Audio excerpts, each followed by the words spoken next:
NEET மறுதேர்வுக்கான வினாத்தாள்கள் விமானப்படை விமானத்தில் சேலம் வந்தது. ஏற்கனவே நடைபெற்ற நீட் தேர்வு வினாத்தாள் கசிவால் ரத்து செய்யப்பட்டதை அடுத்து மீண்டும் தேர்வு நடைபெற உள்ளது.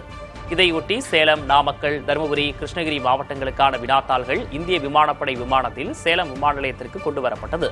துணை ராணுவப்படை பாதுகாப்புடன் அந்தந்த மாவட்ட மையங்களுக்கு அஞ்சல் துறை வாகனங்களில் வினாத்தாள்கள் அனுப்பி வைக்கப்பட்டன. நீட் வினாத்தாள் கசிவை தடுக்க டெலிகிராம் செயலியை தடை செய்திருப்பது திருடனை பிடிப்பதற்கு மாறாக பாதிக்கப்பட்டவரின் வீட்டுக்கு பூட்டு போட மத்திய அரசு முயற்சிப்பதாக எதிர்க்கட்சித் தலைவர் ராகுல் காந்தி சாடியுள்ளார். இதுகுறித்து அவர் வெளியிட்டுள்ள அறிக்கையில், வினாத்தாளை கசிய விட்ட மாஃபியாக்கள் அரசின் ஆதரவோடு இளைஞர்களை கண்ணீர் சிந்த வைப்பதாக குற்றம் சாட்டியுள்ளார். இந்த விவகாரம் குறித்து ராஜஸ்தானின் கோட்டாவில் மாணவர்களுடன் ராகுல் காந்தி கலந்துரையாடினார். நீட் தேர்வு வழக்கை உச்சநீதிமன்றம் ஜூலை மாதம் தள்ளி வைத்ததால் வரும் 21ஆம் தேதி மறுதேர்வு நடைபெறுவது உறுதியாகியுள்ளது. இது தொடர்பான வழக்கில் விசாரணை மேற்கொண்ட தலைமை நீதிபதி சூரியகாந்த் தலைமையிலான அமர்வு நீட் தொடர்பான பல்வேறு வழக்குகளை விசாரித்து வரும் உச்சநீதிமன்ற நீதிபதி BS நரசிம்மா அமர்வில் இவ்வழக்கையும் பட்டியலிடுமாறு பரிந்துரைத்தது. கோடை விடுமுறை முடிந்து ஜூலை 13ஆம் தேதி உச்சநீதிமன்றத்தின் வழக்கமான பணிகள் தொடங்கிய பிறகு வழக்கில் விசாரணை மேற்கொள்ளப்படும் என்றும் கூறியது. இதனால் வரும் 21ஆம் தேதி நடைபெற இருக்கும் நீட் மறுதேர்வுக்கான சிக்கல் விலகியுள்ளது. திமுக அரசால் தொடங்கப்பட்ட நான் முதல்வன் திட்டத்தினை திறன் தமிழ்நாடு என தவேக அரசு பெயர் மாற்றம் செய்துள்ளது. நான் முதல்வன் திட்டத்தின்படி திறன் மேம்பாடு போட்டித் தேர்வு பயிற்சிகள் வழங்கப்பட்டன. இந்த திட்டத்தின் கீழ் வெளியிடப்பட்ட பழைய பதிவுகள் மற்றும் வீடியோக்கள் நீக்கப்பட்டு மே 15ஆம் தேதி முதல் புதிய தகவல்கள் பதிவேற்றம் செய்யப்பட்டுள்ளன. இதுகுறித்து கருத்து தெரிவித்துள்ள திமுக தகவல் தொழில்நுட்ப பிரிவு, மாணவர்களின் எதிர்காலத்தை உருவாக்கும் நான் முதல்வன் திட்டத்தை முதல்வர் விஜயின் அரசியல் காழ்ப்புணர்ச்சி அழிக்க துடிப்பதாக கூறியுள்ளது.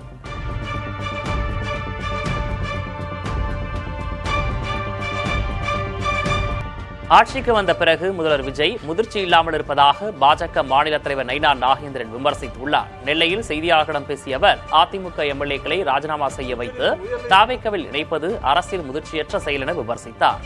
அதேபோல் தொடர்ந்து குற்றங்கள் நடக்கும்போது முதல்வர் விஜய் மௌனம் காப்பது ஏன் எனவும் அவர் கேள்வி எழுப்பினார். வெள்ளை அறிக்கை பற்றி அன்னைக்கு தேர்தலுக்கு முந்தைய நீங்க பேசினீங்களா இல்லையா? மதிப்புக்குரிய முதலமைச்சர் ஜோசப் விஜய் பேசினாரா இல்லையா? 10 லட்சம் கோடி கடன் இருக்கு அப்படின்னு சொன்னாரா இல்லையா? ஆட்சிக்கு வருவோம்னு தெரியாத ஆச்சரியத்திலையும் அதிர்ச்சியிலையும் முதலமைச்சர் இப்ப இருந்துகிட்டு இருக்காரு. ஆட்சிக்கு இப்ப வந்தங்கிற அதிர்ச்சியே இல்லாம இப்ப ஆட்சியில வந்த பிறகு முதிர்ச்சியும் இல்லாம இருக்காரு. தமிழகத்தின் ஒரு சில மாவட்டங்களில் பரவலாக மழை பெய்தது. சிவகங்கை மாவட்டம் காரைக்குடி மற்றும் அதன் சுற்றுப்புற பகுதிகளில் இடியுடன் கூடிய பலத்த மழை பெய்ததால் வெப்பம் தணிந்து குளிர்ச்சியான சூழல் உருவானது. சேலம் மாவட்டம் கெங்கவள்ளி மற்றும் சுற்றுவட்டார பகுதிகளில் 1 மணி நேரத்துக்கு மேலாக பரவலாக மழை பெய்தது. ராணிப்பேட்டை மாவட்டம் அரக்கோணத்தில் பெய்த கனமழையால் அரக்கோணம் பழைய பேருந்து நிலையத்தில் முதல்வர் விஜய் பிறந்தநாளுக்காக வைக்கப்பட்டிருந்த பேனர் சாலையின் குறுக்கே சரிந்து விழுந்தது.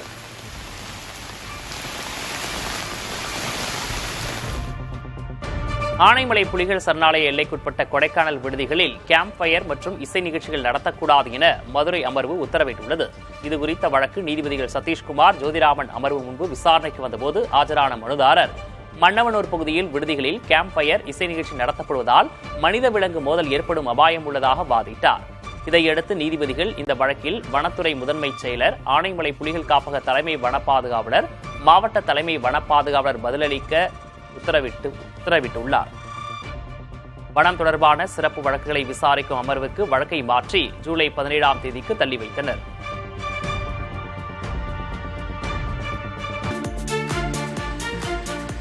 தமிழ்நாட்டில் இன்றும் நாளையும் கனமழைக்கு வாய்ப்பிருப்பதாக சென்னை வானிலை ஆய்வு மையம் தெரிவித்துள்ளது. இன்றைய தினம் நீலகிரி, திண்டுக்கல், தேனி, மதுரை, சிவகங்கை ஆகிய மாவட்டங்களிலும், தஞ்சாவூர், திருச்சி, பெரம்பலூர், சேலம், ராமநாதபுரம் ஆகிய மாவட்டங்களிலும் பலத்த காற்றுடன் கனமழை பெய்யக்கூடும் என தெரிவிக்கப்பட்டுள்ளது. நாளைய தினம் நீலகிரி, கோவை, தேனி, திண்டுக்கல், மதுரை, ஈரோடு, நாமக்கல், கரூர் ஆகிய மாவட்டங்களிலும், திருச்சி, புதுக்கோட்டை, சிவகங்கை, அரியலூர் மற்றும் பெரம்பலூர் ஆகிய மாவட்டங்களிலும் பலத்த காற்றுடன் கனமழை பெய்யக்கூடும் என கூறப்பட்டுள்ளது.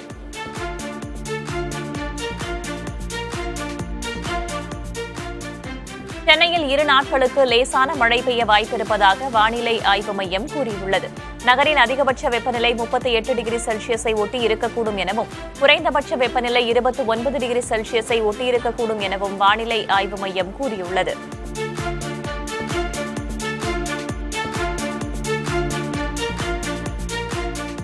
தமிழக அரசின் இந்து சமய அறநிலையத்துறையின் கட்டுப்பாட்டில் வரும் அனைத்து கோவில் வளாகங்களில் பூஜை பொருட்கள் விற்பனை செய்யும் கடைகளின் உரிமையாளர்கள் அனைத்து பொருட்களின் விலை பட்டியலை கடைகளின் முன்பாக காட்சிப்படுத்த வேண்டும் என்று உத்தரவிடப்பட்டுள்ளது. இது தொடர்பாக அறநிலையத்துறை ஆணையர் சார்பில் வெளியிடப்பட்டுள்ள சுற்றறிக்கையில் ஒவ்வொரு பூஜை பொருளையும் ஆணையரிடம் விலை நிர்ணயம் செய்து அனுமதி பெறப்பட்ட நிலையில் அதன் மட்டுமே விற்க வேண்டும் என்று அறிவுறுத்தப்பட்டுள்ளது. மேலும் பூஜை பொருட்களை பிளாஸ்டிக் பைகளில் வைத்து விற்பனை செய்யக்கூடாது என்றும் கூறப்பட்டுள்ளது.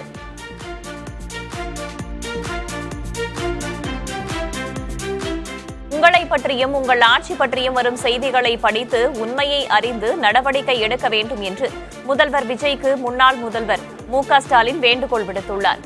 சென்னையின் முன்னாள் அமைச்சர் ஆற்காடு வீராசாமி இல்ல திருமண விழாவில் பங்கேற்று பேசிய அவர் சமூக வலைதள செய்திகள் குறித்தும் விமர்சித்தார். சோசியல் மீடியாக்களை பார்க்கிற போது ஒரு காலத்தில் நாம் பழக்கத்தை பார்த்தோம். கோட்டு போட்டுட்டு வந்தாரு, டிஃபன் எடுத்து கையில் எடுத்து வந்தாரு, வாட்ச் கட்டிட்டு வந்தாரு, செஸ் விளையாடினாரு. இன்னைக்கு கோட்டு போடல, பட்டு சட்டை வேசி விட்டு வந்தாரு. இதெல்லாம் இன்றைக்கு செய்திகளாக வந்து கொண்டிருக்கிறது. அவைகளெல்லாம் மறைந்து நாட்டில் நடைபெறக்கூடிய அக்கிரமங்களெல்லாம் இன்றைக்கு செய்திகளாக வந்து கொண்டிருக்கிறது. நான் வேண்டுகோள் வைப்பதெல்லாம் இன்றைக்கு தமிழ்நாட்டில் முதலமைச்சராக இருக்கக்கூடிய அவரை பார்த்து நான் கேட்பதெல்லாம் தயவு செய்து இன்றைக்கு உங்களை பற்றி உங்கள் ஆட்சியை பற்றி வரக்கூடிய செய்திகளை படியுங்கள், படித்து அதை உண்மையை கண்டுபிடியுங்கள், அதற்குரிய நடவடிக்கை எடுங்கள் என்பதுதான் என்னுடைய அன்பான வேண்டுகோள். தாவேக அரசு எதை கொள்முதல் செய்கிறதோ இல்லையோ அடுத்த கட்சி எம்எல்ஏக்களை தொடர்ந்து கொள்முதல் செய்வதாக எதிர்க்கட்சித் தலைவர் உதயநிதி ஸ்டாலின் சாடியுள்ளார். ஆற்காடு வீராசாமியின் இல்ல திருமண விழாவில் பங்கேற்று பேசிய அவர் மோசமான ஆட்சிக்கு வாக்களித்து விட்டோமே என்று மக்கள் வருத்தப்படுவதாக தெரிவித்துள்ளார். இன்றைக்கு எந்த கட்சி ஆட்சிக்கு வருதோ அந்த கட்சியுடைய கரை வேட்டியை கட்டிக்கொண்டு சுத்துகின்ற ஆட்களை எல்லாம் நாம் இப்பொழுது அதிகமாக பார்த்துக் கொண்டிருக்கின்றோம். அதுலயும் இன்னைக்கு தமிழ்நாட்டில் இந்த சோஃபா மாடல் ஆட்சி வந்ததுக்கு அப்புறம் அது கொஞ்சம் அதிகமாகவே நாம் பார்த்துக்கிட்டு இருக்கிறோம். இந்த அரசு எதை கொள்முதல் செய்கிறதோ இல்லையோ அடுத்த கட்சி ஆட்களையும் அடுத்த கட்சி சட்டமன்ற உறுப்பினர்களையும் தொடர்ச்சியாக இந்த அரசு கொள்முதல் செய்து கொண்டு வந்து கொண்டிருக்கிறது. ஆனா இன்றைக்கு இந்த சோஃபா மாடல் அரசு அமைஞ்ச பிறகு இப்படிப்பட்ட ஒரு மோசமான ஆட்சிக்கு நாம ஓட்டு போட்டுட்டோமே அப்படின்னு மக்கள் வருத்தப்பட ஆரம்பிச்சிருக்கிறாங்க. இந்த சோஃபா மாடல் ஆட்சியை மக்கள் வீட்டுக்கு அனுப்ப வேண்டிய நாள் வெகு தொலைவில் இல்லை. ஆண்டுதோறும் திமுக அரசு வாங்கிய சராசரி கடனை விட குறைத்து வாங்க முடியுமா என்று தாவேக அரசுக்கு முன்னாள் நிதியமைச்சர் தங்கம் தென்னரசு சவால் விடுத்தார். கடந்த திமுக ஆட்சியில் மாநிலத்தின் கடன் 10 லட்சம் கோடியாக உயர்ந்துள்ளதாக நிதியமைச்சர் மரியவில்சன் வெள்ளை அறிக்கை வெளியிட்டிருக்கும் நிலையில் அது தொடர்பாக திமுகவின் முன்னாள் நிதியமைச்சர் தங்கம் தென்னரசு விளக்கம் கொடுத்துள்ளார். முன்பிருந்த அதிமுக ஆட்சி முடிவில் 4.85 லட்சம் கோடி ரூபாயாக இருந்த கடன் திமுக ஆட்சியில் 2 மடங்கு உயர்ந்துவிட்டதாக கூறுவதாகவும் தமிழ்நாட்டை பொறுத்தவரை 2 மடங்கு கடன் உயர்வு விகிதம் தொடர்ந்து வரும் என்றும் தெரிவித்துள்ளார். திமுக அரசின் திட்டங்களுடன் தாவேகாவின் வாக்குறுதிகளையும் நிறைவேற்றி கடன் அளவையும் குறைத்து காட்டினால் தமது பொறுப்பிலிருந்து விலக தயார் என்றும் தங்கம் தென்னரசு சவால் விடுத்தார். நான் ஒரு சவாலாக சொல்லுகிறேன். தாவேகா ஆட்சி 5 வருடங்களை ஒருவேளை அவர்கள் நிறைவு செய்து அவர்கள் அடுத்த தேர்தலை அவர்கள் சந்திப்பார்கள் சொன்னால் தாவேகா ஆட்சியினுடைய அந்த 5 ஆண்டு கால இறுதியில் அவர்களுடைய கடன் 20 லட்சம் கோடியாக நிச்சயமாக உயரும். இதை நான் ஒரு சவாலாக உங்களிடத்திலே தெரிவிக்க விரும்புகிறேன். அதை அவர்களால் யாராலும் தவிர்க்க முடியாது என்பதையும் நான் திட்டவட்டமாக தெரிவிக்கிறேன். ஒவ்வொரு ஆண்டிலும் நாங்கள் வாங்கியிருக்கக்கூடிய சராசரி கடனை விட நீங்கள் உங்களுடைய ஆட்சியில் அந்த நீங்கள் வாங்கக்கூடிய கடனை நீங்கள் குறைத்து வாங்கினோம் என்று நீங்கள் நிரூபித்து விடுங்கள். நான் என்னுடைய பொறுப்பிலிருந்து நான் விலகிக் கொள்கிறேன். நான் சவாலாக சொல்லுகிறேன். மக்கள் நலத் திட்டங்களுக்கான கட்டாய செலவுகளை நிறுத்திவிட்டு வளர்ச்சி திட்டங்களுக்கு செலவிட உள்ளதாக அறிவிக்க முடியுமா என்று தாவேக அரசுக்கு திமுகவின் முன்னாள் நிதியமைச்சர் தங்கம் தென்னரசு கேள்வி எழுப்பியுள்ளார்.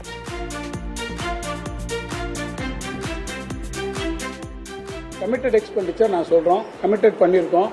மகளிர் உரிமை தொகைக்கு கமிட் பண்ணியிருக்கோம்.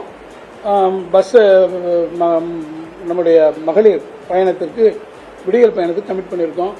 நீங்கள் கமிட்டட் எக்ஸ்பெண்டிச்சர் உங்களுடைய அதர் டெவலப்மெண்ட் எக்ஸ்பெண்டிச்சர்லாம் கட் பண்ணிட்டீங்களே, நீங்கள் இந்த கமிட்டட் எக்ஸ்பெண்டிச்சர்ஸ்லாம் நிறுத்திடுங்களேன், நிறுத்தி பாருங்களேன். மகளிர் உரிமை தொகையை நிப்பாட்டிருங்களேன், இதை நிறுத்தி பாருங்களேன். விடியல் பயணத்தை நிப்பாட்டி பாருங்களேன். இதெல்லாம் நிப்பாட்டி பார்த்துட்டு நீங்கள் நாங்கள் இது எல்லாமே டெவலப்மெண்ட்டுக்கு இதெல்லாம் நாங்கள் இந்த பணத்தை யூஸ் பண்ணுறோம்னு நாளைக்கே நீங்கள் ஒரு அறிவிப்பு கொடுக்குறீங்களான்னு நான் உங்களை கேட்க விரும்புகிறேன்.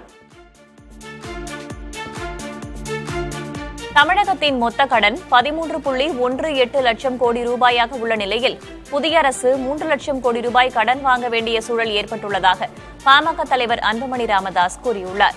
தமிழக அரசின் வெள்ளை அறிக்கை குறித்து கருத்து தெரிவித்திருக்கும் அவர், வளர்ச்சி திட்டங்கள் மற்றும் தாவேகா தேர்தல் வாக்குறுதிகளை நிறைவேற்ற மட்டும் 1 லட்சம் கோடி ரூபாய் தேவைப்படும் என்றும், இவ்வளவு பெரிய தொகையை கடனாக பெற முடியுமா என்றும் கேள்வி எழுப்பியுள்ளார்.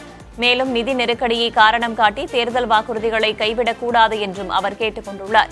ஜிஎஸ்டி வரி வசூலை அதிகரிக்கவும் செலவுகளை கட்டுப்படுத்தவும் அரசு என்ன செயல் திட்டத்தை வைத்துள்ளது என்பதை தெளிவுபடுத்த வேண்டும் என்றும் அன்புமணி வலியுறுத்தியுள்ளார்.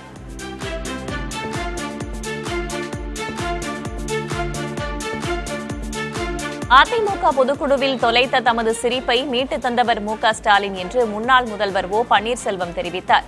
சென்னை வானகரத்தில் நடைபெற்ற திமுக முன்னாள் அமைச்சர் ஆற்காடு வீராசாமியின் இல்ல திருமண விழாவில் பங்கேற்ற அவர், அந்த மண்டபத்தில் அதிமுக பொதுக்குழு நடந்தபோது தமக்கு ஏற்பட்ட அனுபவத்தை பகிர்ந்து கொண்டார்.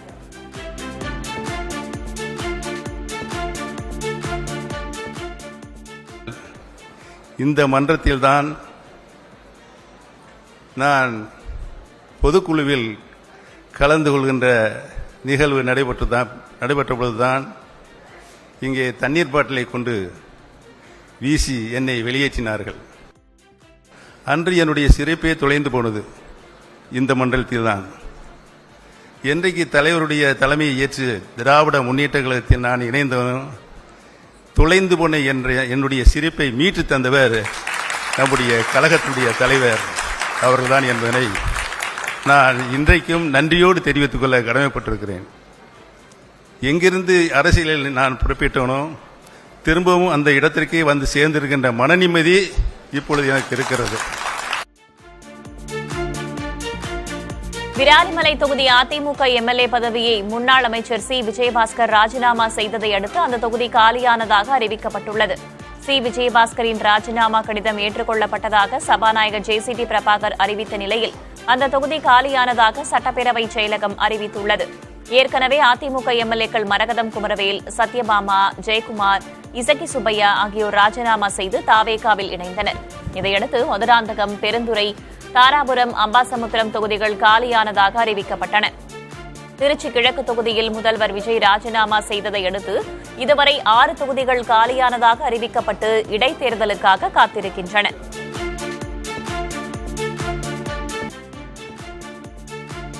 நீட் மறுதேர்வுக்காக டெல்லியிலிருந்து விமானம் மூலம் மதுரைக்கு கொண்டுவரப்பட்ட வினாத்தாள்கள் அங்கிருந்து ராணுவ ஹெலிகாப்டர் மூலம் நெல்லைக்கு கொண்டுவரப்பட்டன.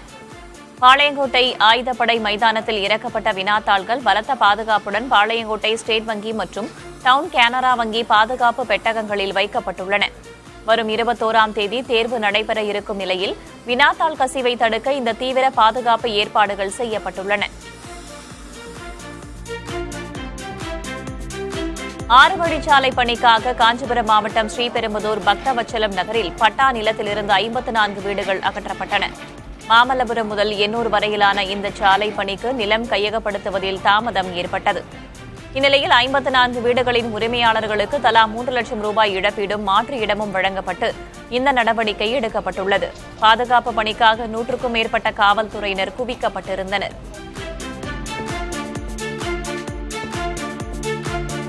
தஞ்சாவூர் அருகே திருமலை சமுத்திரம் பகுதியில் வாங்கிய கடனுக்காக 16 வயது சிறுவனை ஆடு மேய்க்கும் கொத்தடிமையாக வைத்திருந்த சம்பவம் அதிர்ச்சியை ஏற்படுத்தியுள்ளது. இது தொடர்பாக ராஜ்குமார் என்பவர் மீது வல்லம் காவல்துறையினரிடம் புகார் அளிக்கப்பட்டுள்ளது. சிறுவனின் தாய் வாங்கிய 1 லட்சம் ரூபாய் கடனை திரும்ப செலுத்த முடியாததால் அச்சிறுவன் கொத்தடிமையாக நடத்தப்பட்டுள்ளதாக கூறப்படுகிறது. சமூக ஆர்வலர்கள் கொடுத்த தகவலின் பேரில் சிறுவனை அதிகாரிகள் மீட்டு குழந்தைகள் காப்பகத்தில் ஒப்படைத்தனர்.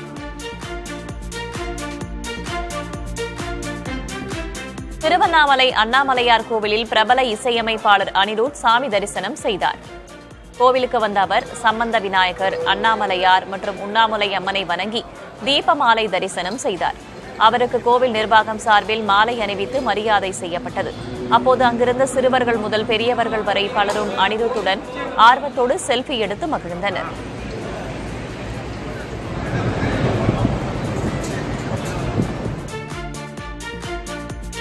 நடிகை கௌதமியின் 25 கோடி ரூபாய் மதிப்பிலான சொத்துக்களை மோசடி செய்த வழக்கில் அழகப்பன் என்பவருக்கு சொந்தமான 7 இடங்களில் அமலாக்கத்துறை சோதனை நடத்தியுள்ளது. தன் சொத்துக்களை நிர்வகித்த அழகப்பன் மற்றும் அவரது குடும்பத்தினர் தனது நிலங்களை மோசடி செய்து விட்டதாகவும் அதன் மூலம் ஈட்டிய பணத்தை சட்டவிரோத பண பரிமாற்றம் மூலம் ஆஸ்திரேலியா உள்ளிட்ட வெளிநாடுகளில் முதலீடு செய்துள்ளதாகவும் கௌதமி புகார் கொடுத்திருந்தார். தமிழக காவல்துறையின் 7 வழக்குகளின் அடிப்படையில் அமலாக்கத்துறை வழக்கு பதிவு செய்துள்ளது. கடந்த ஆண்டு ஜூலை மாதம் கௌதமியிடம் வாக்குமூலம் பெறப்பட்ட நிலையில் தற்போது சென்னை மற்றும் மதுரையில் இந்த சோதனை நடத்தப்பட்டுள்ளது.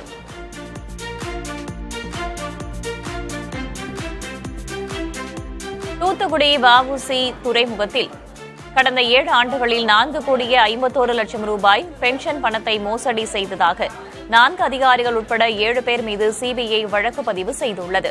துறைமுகத்தில் பணியாற்றி இறந்த 27 நபர்களின் வாரிசுதாரர்கள் போல போலியான ஆவணங்கள், வங்கி கணக்குகளை தயாரித்து இவர்கள் இந்த முறைகேட்டில் ஈடுபட்டனர். 2017 முதல் 2024 வரை நடந்த இந்த மோசடி குறித்து மதுரை சிபிஐ அதிகாரிகள் தீவிர விசாரணை நடத்தி வருகின்றனர். தூத்துக்குடி மாவட்டம் கோவில்பட்டி அம்மா உணவகத்தில் சாப்பிட வரும் ஏழை மக்களுக்கு இட்லி வழங்காமல் வெளி ஹோட்டல்களுக்கு மொத்தமாக விற்கப்படுவதாக பொதுமக்கள் குற்றம் சாட்டியுள்ளனர். நாள்தோறும் தயாரிக்கப்படும் 1200 இட்லிகள் விதிமுறைகளை மீறி அரை மணி நேரத்திற்குள் பார்சல்களாக விற்கப்படுவதாக புகார் எழுந்துள்ளது. இதுகுறித்து சம்பந்தப்பட்ட ஊழியர்கள் மீது உரிய நடவடிக்கை எடுக்கப்படும் என்றும் மாணவர்களை தவிர வேறு யாருக்கும் பார்சல் வழங்கக்கூடாது என்றும் நகராட்சி ஆணையர் தெரிவித்தார்.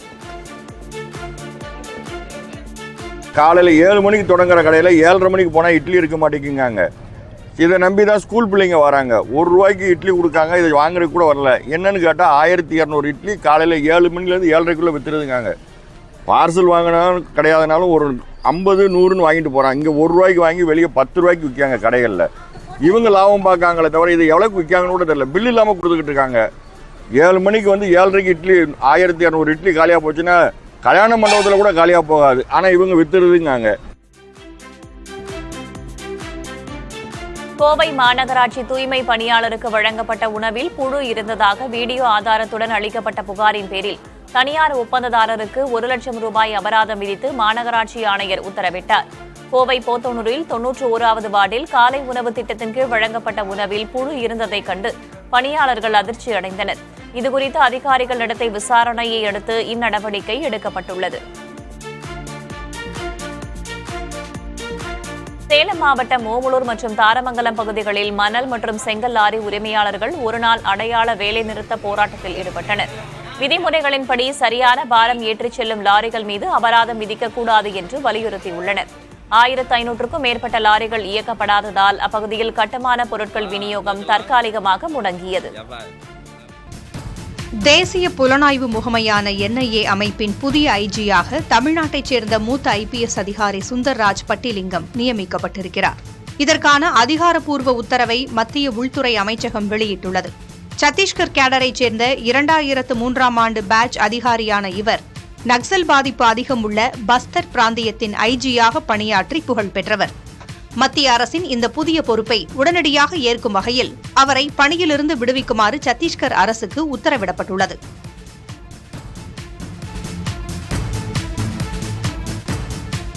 நாடாளுமன்றத்தில் தொகுதி மறுவரையறைக்கான அரசமைப்பு சட்ட திருத்த மசோதாவை நிறைவேற்றுவதற்கு திமுக எம்பிக்களின் ஆதரவை பெற பாஜக அரசு திட்டமிட்டுள்ளது.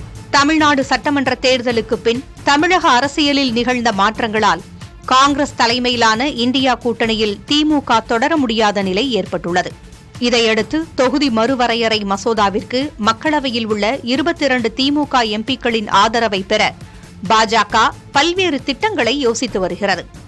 இதன்படி திமுக தலைவர் மு.க.ஸ்டாலின் வலியுறுத்தியது போல் அனைத்து மாநிலங்களுக்கும் சமமான அளவில் மக்களவை தொகுதிகள் எண்ணிக்கை அதிகரிக்கப்படும் என்பதற்கான வாக்குறுதியை தொகுதி மறுவரையறைக்கான அரசமைப்பு திருத்த மசோதாவில் இணைக்க பாஜக அரசு பரிசீலித்து வருவதாக கூறப்படுகிறது.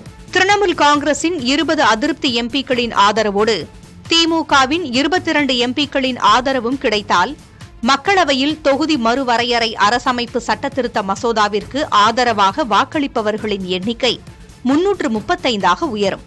இருப்பினும் அரசமைப்பு சட்டத்திருத்த மசோதா நிறைவேறுவதற்கு மொத்த எண்ணிக்கையான 543இல் 2 பங்கான 362 எம்பிக்களின் ஆதரவு தேவை. எல்னினோ விளைவால் தமிழகம் உட்பட 12 மாநிலங்களில் உள்ள 326 மாவட்டங்கள் கடுமையாக பாதிக்கப்பட வாய்ப்புள்ளதாக மத்திய வேளாண் அமைச்சர் சிவராஜ் சிங் சௌஹான் தெரிவித்துள்ளார். பசிபிக் பெருங்கடலின் மேற்பரப்பு வெப்பமடைவதால் எல்னினோ ஏற்படுகிறது. இதன் காரணமாக நிகழாண்டில் தென்மேற்கு பருவமழை குறைந்து வெப்ப அலைகள் அதிகரித்து வறட்சி ஏற்படலாம் என்று கணிக்கப்பட்டுள்ளது. இதனை எதிர்கொள்ள மாநில அரசுகள், மாவட்ட ஆட்சியர்கள் மற்றும் வேளாண் துறைகளோடு இணைந்து முன்னெச்சரிக்கை நடவடிக்கைகளை தீவிரப்படுத்த வேண்டும் என்று அமைச்சர் சிவராஜ் சிங் அறிவுறுத்தியுள்ளார். சிவசேனா உத்தவ் தாக்கரே பிரிவைச் சேர்ந்த மக்களவை எம்பிக்கள் அரவிந்த் சாவந்த், அனில் தேசாய் மற்றும் மாநிலங்களவை எம்பி சஞ்சய் ராவத் ஆகியோர் மக்களவை சபாநாயகர் ஓம் பிர்லாவை சந்தித்து சட்டவிரோத கட்சித் தாவலை தடுக்க கோரி மனு அளித்தனர். உத்தவ் தாக்கரே பிரிவைச் சேர்ந்த 6 மக்களவை எம்பிக்கள் பாஜகவுடன் ஆளும் கூட்டணியில் அங்கம் வகிக்கும் ஏக்நாத் ஷிண்டே தலைமையிலான சிவசேனாவில் இணையக்கூடும் என்ற தகவல்களுக்கு மத்தியில் இந்த சந்திப்பு நடைபெற்றுள்ளது. உத்தவ் தாக்கரே பிரிவு எம்பிக்கள் அணி மாற 50 கோடி ரூபாய் வரை பேரம் பேசப்படுவதாக சஞ்சய் ராவத் குற்றம் சாட்டியிருந்தார். சபாநாயகர் ஓம் பிர்லா மரியாதைக்குரிய நபர் என்றும் இந்த விஷயத்தில் முடிவெடுப்பதற்கு முன்பு அனைத்து அம்சங்களும் கருத்தில் கொள்ளப்படும் என அவர் உறுதியளித்திருப்பதாகவும் சஞ்சய் ராவத் கூறியுள்ளார்.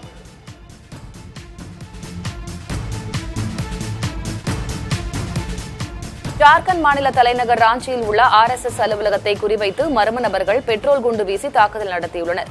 நள்ளிரவு 12:38 மணி அளவில் அடையாளம் தெரியாத 2 இளைஞர்கள் அலுவலகத்தின் வெளிச்சுவர் மீது குண்டை வீசிவிட்டு தப்பியோடினர். இத்தாக்குதல் சம்பவம் அங்குள்ள சிசிடிவி கேமராவில் முழுமையாக பதிவாகியுள்ளது. இந்த குற்றத்தில் ஈடுபட்டவர்களை கைது செய்ய உள்ளூர் காவல்துறையினர் தீவிர விசாரணை மேற்கொண்டு வருகின்றனர்.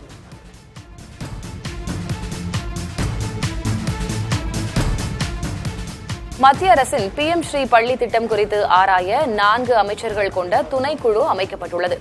இதுகுறித்து செய்தியாளர்களிடம் பேசிய முதல்வர் VT சதீஷன், மாநிலத்தின் பாடத்திட்டத்தை முடிவு செய்யும் சுதந்திரத்தில் மத்திய அரசு தலையிட முடியாது என்றும் PM ஸ்ரீ செயல்படுத்தப்படும் பள்ளிகளை தேர்ந்தெடுக்கும் உரிமை மாநிலத்திற்கு இருக்க வேண்டும் என்றும் கூறினார். முந்தைய இடது ஜனநாயக முன்னணி அரசு இத்திட்டத்துக்கான ஒப்பந்தத்தில் கையெழுத்திட்டு நிதியையும் பெற்றுள்ளதால் தற்போதைய அரசு இத்திட்டத்தை தொடர வேண்டிய கட்டாயத்தில் உள்ளது. இத்திட்டத்துக்காக இதுவரை கேரளத்துக்கு 99 கோடி ரூபாய் கிடைத்துள்ளதாக சதீஷன் தெரிவித்துள்ளார்.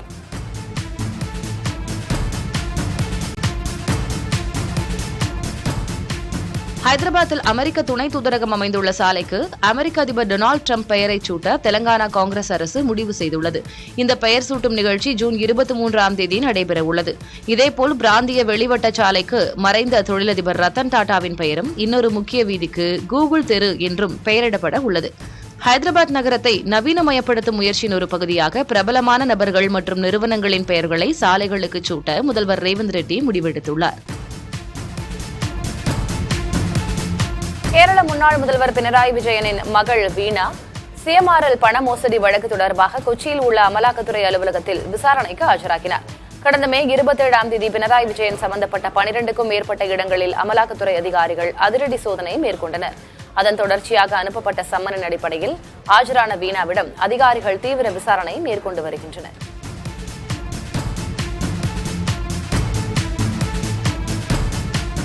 இந்திய ரிசர்வ் வங்கி தனது மும்பை மத்திய அலுவலக துறைகளில் ஒப்பந்த அடிப்படையில் பணிபுரிவதற்காக இளம் நிபுணர்கள் சேர்க்கைக்கான அறிவிப்பை வெளியிட்டுள்ளது. தேர்வு செய்யப்படும் நபர்களுக்கு மாதம் 1,50,000 ரூபாய் நிலையான உதவித்தொகை வழங்கப்படும் என்றும் தெரிவிக்கப்பட்டுள்ளது.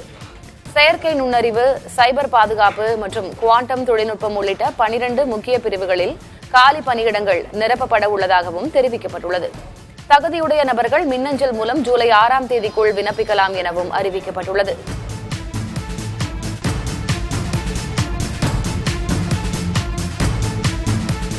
கர்நாடகாவில் வருமானத்துக்கு அதிகமாக சொத்து குவித்த 8 அரசு அதிகாரிகளுக்கு சொந்தமான 60க்கும் மேற்பட்ட இடங்களில் லோக் ஆயுக்தா காவல்துறையினர் அதிரடி சோதனை மேற்கொண்டனர்.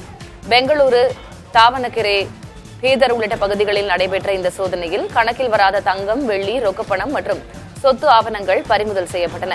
கைப்பற்றப்பட்ட இந்த சொத்துகளின் மொத்த மதிப்பு சுமார் 31 கோடி ரூபாய் என லோக் ஆயுக்தா போலீசார் தெரிவித்துள்ளனர்.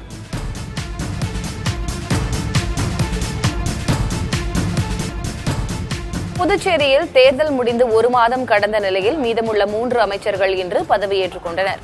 என்ஆர் காங்கிரஸ் சார்பில் ராஜவேலு, சிவக்கொழுந்து மற்றும் பாஜக சார்பில் GNS ராஜசேகரன் ஆகியோருக்கு துணைநிலை ஆளுநர் கைலாஷ்நாதன் பதவி பிரமாணம் செய்து வைத்தார். முதல்வர் ரங்கசாமி முன்னிலையில் இந்நிகழ்வு நடைபெற்றது. புதிய அமைச்சர்களுக்கான இலாகா ஒதுக்கீடு இன்னும் 2 நாட்களுக்குள் செய்யப்படும் என அதிகாரப்பூர்வ தகவல்கள் தெரிவிக்கின்றன.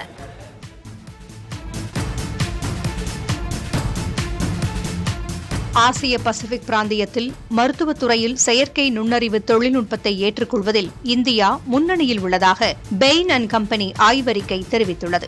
இந்தியாவில் சுமார் 78% நுகர்வோர் தங்களின் நோய் பாதிப்புகள் மற்றும் சிகிச்சை முறைகளை எளிதாக புரிந்து கொள்ள ஜென் AI தொழில்நுட்பத்தை பயன்படுத்துகின்றனர். மேலும் இந்தியாவின் ஜென்சி தலைமுறையினர் ஆன்லைன் மருந்தகங்கள் மற்றும் AI கருவிகளை அதிக அளவில் பயன்படுத்தி டிஜிட்டல் சுகாதார புரட்சியை முன்னெடுத்து வருவதாகவும் அந்த அறிக்கை கூறுகிறது.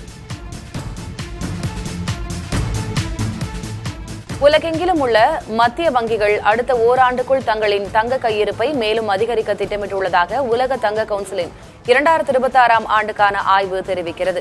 பூகோள அரசியல் மற்றும் பொருளாதார நிச்சயமற்ற சூழல் காரணமாக கடந்த 4 ஆண்டுகளில் மத்திய வங்கிகளில் சராசரியாக 1000 டன் தங்கம் சேர்த்துள்ளன. இதனால் வரும் காலங்களிலும் தங்கத்தின் விலை தொடர்ந்து அதிகரிக்கும் என்பதால் நுகர்வோர்கள் பாதிக்கப்படலாம் என்று கூறப்படுகிறது. இந்திய ரிசர்வ் வங்கி தனது தங்க கையிருப்பை தீவிரமாக உயர்த்தி வருகிறது. இதன் கையிருப்பு 2024 நிதியாண்டில் 822.1 டன்னாக இருந்தது. 2026 நிதியாண்டில் 880.52 டன்னாக அதிகரித்துள்ளது குறிப்பிடத்தக்கது.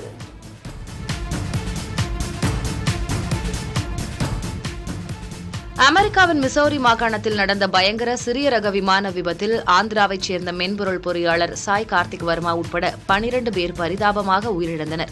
பட்லர் மெமோரியல் விமான நிலையத்திலிருந்து ஸ்கை டைவிங் வீரர்களோடு புறப்பட்ட அந்த விமானம் சில நிமிடங்களிலேயே விபத்திற்குள்ளாகியது. அமெரிக்காவில் பணியாற்றி வந்த கார்த்திக் வர்மாவின் உடலை மீண்டும் இந்தியாவுக்கு கொண்டுவர ஆந்திர அரசு மற்றும் இந்திய தூதரகம் தீவிர நடவடிக்கைகளை மேற்கொண்டு வருகிறது. அமெரிக்காவின் டெக்சாஸ் மாகாணம் லாரெடோ பகுதியில் சிறிய ரக பயணிகள் விமானம் ஒன்று நேற்று இரவு திடீரென விபத்திற்குள்ளானது. தகவலறிந்து வந்த தீயணைப்பு மற்றும் மீட்பு படையினர் விமான இடிபாடுகளுக்குள் சிக்கியிருந்தவர்களை உயிருடன் மீட்டனர். விமானத்திலிருந்து எரிபொருள் கசிந்ததால் பாதுகாப்பு கருதி அந்த நெடுஞ்சாலை இருபுறமும் மூடப்பட்டது. தீயணைப்பு வீரர்கள் சிறப்பு ரசாயன நுரைகளை பயன்படுத்தி தீயை கட்டுப்படுத்திய நிலையில் விபத்து குறித்து அமெரிக்க மத்திய முகமைகள் தீவிர விசாரணை மேற்கொண்டு வருகின்றன. நார்வே நாட்டின் இளவரசி மெட்டே மேரிட்டுக்கு நுரையீரல் மாற்று அறுவை சிகிச்சை வெற்றிகரமாக செய்யப்பட்டுள்ளதாக அந்நாட்டு அரண்மனை நிர்வாகம் தெரிவித்துள்ளது. 52 வயதான மேரிட் கடந்த 2018ஆம் ஆண்டு முதல் நுரையீரல் பாதிப்பால் அவதிப்பட்டு வந்த நிலையில் உடல்நிலை மிகவும் மோசமடைந்ததால் கடந்த ஜூன் 5 அன்று மாற்று அறுவை சிகிச்சைக்கான காத்திருப்பு பட்டியலில் சேர்க்கப்பட்டார். தற்போது அறுவை சிகிச்சை முடிந்து குணமடைந்து வரும் இளவரசி அடுத்த சில வாரங்களுக்கு ஆஸ்லோ பல்கலைக்கழக மருத்துவமனையிலேயே தங்கி சிகிச்சை பெறுவார் என மருத்துவர்கள் தெரிவித்துள்ளனர். சமூக ஊடகங்களுக்கு அடிமையாவதால் தங்கள் பிள்ளைகளின் மனநலம் பாதிக்கப்படுவதாக கூறி இத்தாலியைச் சேர்ந்த பெற்றோர் சிலர் டிக்டாக் மற்றும் மெட்டா நிறுவனங்கள் மீது மிலன் நீதிமன்றத்தில் வழக்கு தொடர்ந்துள்ளனர். அல்காரிதம் மூலம் 11 வயதினரை தூண்டி தற்கொலை மற்றும் தன்னைத்தானே காயப்படுத்திக் கொள்ளும் எண்ணங்களை இந்த செயலிகள் தூண்டுவதாக அவர்கள் குற்றம் சாட்டுகின்றனர். இருப்பினும் தங்களது தளங்களில் தகுந்த பாதுகாப்பு அம்சங்கள் இருப்பதாக சமூக ஊடக நிறுவனங்கள் மறுப்பு தெரிவித்துள்ளன.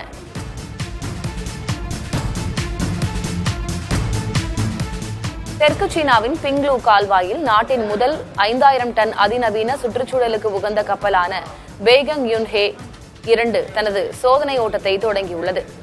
ஆற்றையும் கடலையும் இணைக்கும் இந்த கால்வாய்க்காக பிரத்யேகமாக வடிவமைக்கப்பட்ட இந்த கப்பல் மோதல் எச்சரிக்கை மற்றும் தானியங்கி வழித்தட வசதிகளை கொண்டது. இந்த ஆண்டு செப்டம்பரில் முழுமையாக திறக்கப்பட உள்ள இந்த கால்வாய் சரக்கு போக்குவரத்து தூரத்தை சுமார் 560 கிலோமீட்டர் வரை குறைக்கும் என எதிர்பார்க்கப்படுகிறது.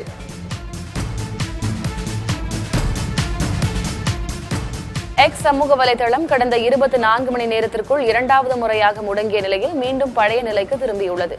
சுமார் 30 முதல் 40 நிமிடங்கள் இந்த தற்காலிக செயலிழப்பு ஏற்பட்டதாக கூறப்படுகிறது. இந்த திடீர் தொழில்நுட்ப கோளாறு காரணமாக உலகம் முழுவதும் உள்ள லட்சக்கணக்கான பயனர்கள் தங்களின் கணக்குகளை அணுக முடியாமலும் புதிய பதிவுகளை பதிவிட முடியாமலும் அவதிக்குள்ளாகினர். இந்த தொழில்நுட்ப கோளாறு குறித்து எக்ஸ் நிறுவனம் இன்னும் அதிகாரப்பூர்வமாக எந்த விளக்கமும் அளிக்கவில்லை.